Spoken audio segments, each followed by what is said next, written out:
স্বাধীনতাটো বহুত ডাঙৰ বস্তু, এইটো 500 বছৰ লাগিব।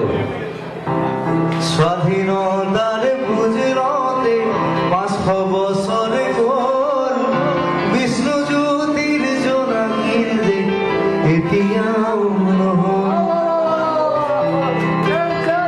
মানৱৰ মাজতে আজি দানৱৰ হুংকাৰ, পঢ়া শুনা সংস্কৃতি সকলো অসাৰ। বেছি জ্ঞান দিওঁ ন, কেতিয়াবা এটা গানত দিওঁ।